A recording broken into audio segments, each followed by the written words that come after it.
Assalamualaikum warahmatullahi wabarakatuh. Selamat datang kembali di channel kami. Oke sahabat semuanya, pada kesempatan kali ini kita akan mereview ini konten dari Mas Yuda Putra ya. Bukan ya, setelah kita ikuti dia termasuk salah satu dari konsumen ya, dari konsumen Satria Motor ini yang merasa tertipu. Oke, nanti kita akan kupas tertipunya di apanya, apakah di kendaraannya, apakah di produsennya, apakah di penjualnya.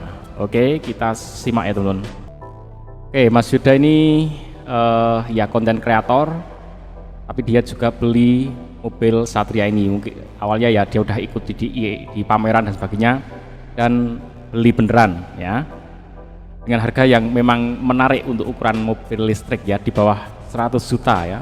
Bahkan di awal promo itu harganya itu ada yang dulu tuh malah 75, malah ada 55 ya, macam-macam dari produsen yang ini.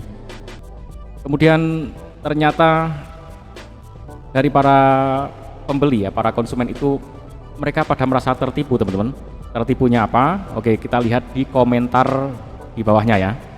Dan inilah ini konten kreatornya Mas Yuda Putra ya.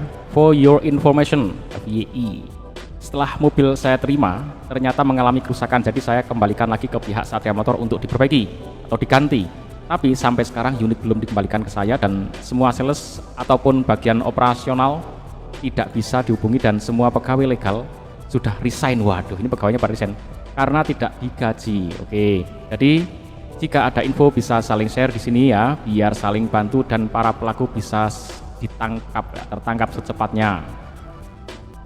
Oke, perusahaan ini korbannya banyak sekali, salah satunya saya ya. Jadi ini berbagai alasan, 1001 alasan ya. Kantornya sekarang ditutup, customer service-nya juga alasannya HP dan sebagainya.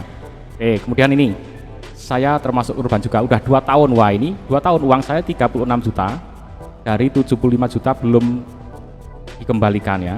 Kantornya sudah tutup, kabarnya bikin PT baru lagi namanya PT Evolusi Otomotif Indonesia. Waduh, ini harus diselidiki siapa pemiliknya, karena PT baru ini kemarin juga pameran mobil listrik di mall dengan harga murah. Oke teman-teman, kalau menurut pengamatan saya ya, sebenarnya kendaraan ini permasalahannya bukan di barangnya ya, karena kendaraan ini diambil dari Cina, jadi produsennya di Cina jelas ya, bukan produsen Indonesia. Kemudian Cina pasti akan membuat ya sesuai spesifikasi yang ingin dia jual, dia akan jual di harga jual berapa, kemudian dia akan membuat spek yang seberapa, itu dia sudah perhitungkan pasti. Oke, dan ini ownernya ini dia sudah, barangnya sudah jadi, udah sampai, dan ternyata apa teman-teman? Nih, ini lihat, belum sempat direview mobil sudah rusak ya, seperti di komentarnya ya.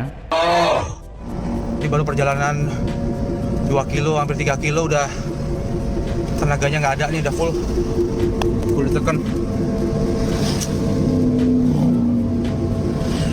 Mana nyampe 100 kilo nih dari full. Nih. Oke, mobil ini bermasalah jelas ya. Ya di display, kemudian dicoba untuk test drive beberapa kali oleh para konsumen, calon konsumen ya. Kemudian yang diberikan kepada abangnya ini adalah sisa display ya, bekas display, bukan barang yang baru diambilkan. Bahkan si abangnya ini sudah pesen untuk varian yang berbeda, dikirimnya barang yang ini. Jadi itu sudah kacau, berarti permasalahan utamanya adalah di perusahaannya teman-teman. Jadi permasalahan paling utama itu ada di perusahaannya yang tadi konon tidak menggaji karyawan, sehingga dia tidak bisa menjalankan tugasnya sebagai penjual dengan baik. Kalau barangnya sih asalkan orang yang mau beli sudah sepakat dengan spesifikasi seperti ini, kondisi baterainya seperti ini, kemudian di test drive seperti itu ya, kemudian memang sudah sepakat beli ya sudah, beli saja nggak masalah. Mungkin ini kan kecepatannya di bawah 100 ya, kayak masih kategori mobil mainan, ya nggak masalah kalau yang beli sudah sepakat. Kemudian barangnya benar-benar setelah dibeli ya diberikan, kemudian surat-suratnya ya diurus dan benar-benar sampai ke konsumen dengan baik. Kemudian ternyata kendaraan ini sudah rusak ya, ya kembalikan lagi ke penjualnya untuk diganti atau diperbaiki. Nah ini ya banyak variannya ya. Nah, baterainya cuma kayak gini ya teman-teman, baterai yang sangat sederhana ya, cuman ya kayak mobil-mobil mainan juga kayak gini baterainya ya. Jadi produsen Cinanya sih nggak ada masalah ya, dia sudah memproduksi. Mungkin ini ada bagian ini yang ada errornya ya, mungkin mobil yang varian lain mungkin enggak, bisa jadi karena ini ya belum teruji di jalan ya, belum teruji oleh para penggunanya. Nggak tahu di Cina sudah pada menggunakan apa belum, testimoninya seperti apa. Ya kalau cuma ngejar barang murah ya seperti ini.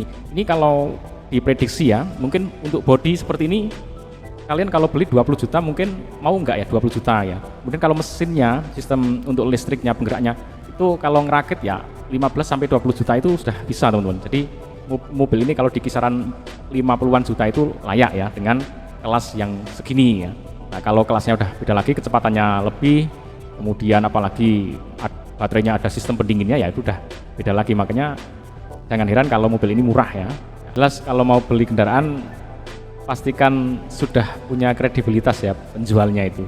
Jangan sampai kalian sudah mengeluarkan uang ternyata barangnya tidak nyampe, kayak para konsumen yang ada di konten-konten ini, mereka merasa tertipu teman-teman. Jadi sudah mengeluarkan uang ternyata tidak menerima barang. Oke, semoga informasi ini bermanfaat, menjadi kewaspadaan bagi kita semua. Ikuti terus, jangan lupa like, share, and subscribe. Assalamualaikum warahmatullahi wabarakatuh.